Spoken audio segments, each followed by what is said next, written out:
Doctor Bhupen হাজৰিকাৰ জন্ম শতবাৰ্ষিকী 8 ছেপ্টেম্বৰ 2025 আৰম্ভ হ'ব আৰু 8 ছেপ্টেম্বৰ 2026 সামৰণি পৰিব।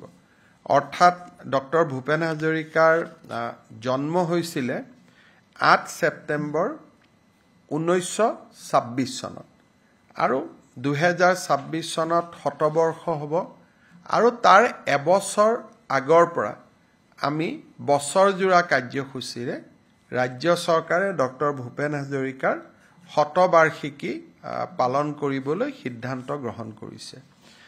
ডক্টৰ ভূপেন হাজৰিকাৰ শতবাৰ্ষিকী খুব সুন্দৰভাৱে পালন কৰিবলৈ ৰাজ্য চৰকাৰে অসমৰ মুখ্যমন্ত্ৰীৰ অধ্যক্ষতাত এখন 50জনীয়া সমিতি নিৰ্মাণৰ বাবে সিদ্ধান্ত গ্ৰহণ কৰিছে আৰু এই কমিটিখনত পৃষ্ঠপোষক হিচাপে আমি উত্তৰ পূৰ্বৰ আটাইকেইখন ৰাজ্যৰ মুখ্যমন্ত্ৰীসকলকো আসন গ্ৰহণ কৰিবলৈ আমন্ত্ৰণ জনাম।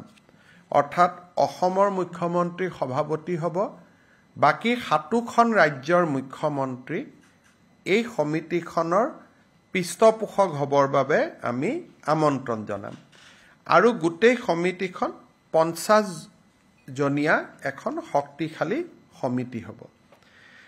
8 ছেপ্টেম্বৰ 2025 তাৰিখে ভাৰতৰ ৰাষ্ট্ৰপতি অথবা প্ৰধানমন্ত্ৰী ডাঙৰীয়াৰ কৰকমলেৰে আমি শতবাৰ্ষিকী অনুষ্ঠান আৰম্ভ কৰিম আৰু 8 ছেপ্টেম্বৰ 2026 আকৌ ৰাষ্ট্ৰপতি মহোদয়া বা প্ৰধানমন্ত্ৰী ডাঙৰীয়াৰ উপস্থিতিত আমি শতবাৰ্ষিকী অনুষ্ঠানৰ সামৰণি মাৰিম।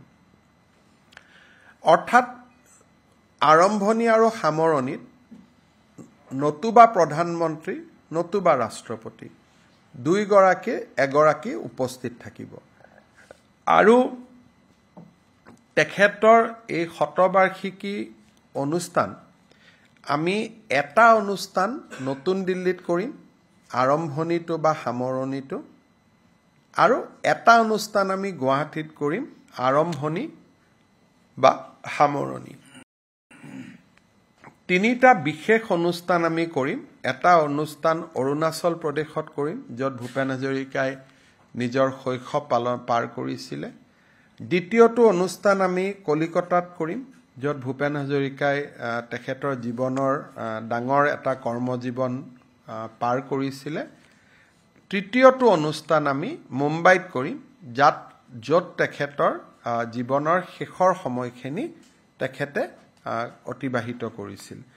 গতিকে ভূপেন হাজৰিকাৰ জন্ম শতবাৰ্ষিকীৰ কেন্দ্ৰীয় অনুষ্ঠান গুৱাহাটী, দিল্লী, অৰুণাচল প্ৰদেশ, কলিকতা আৰু মুম্বাইত ৰাজ্য চৰকাৰে অনুষ্ঠিত কৰিব।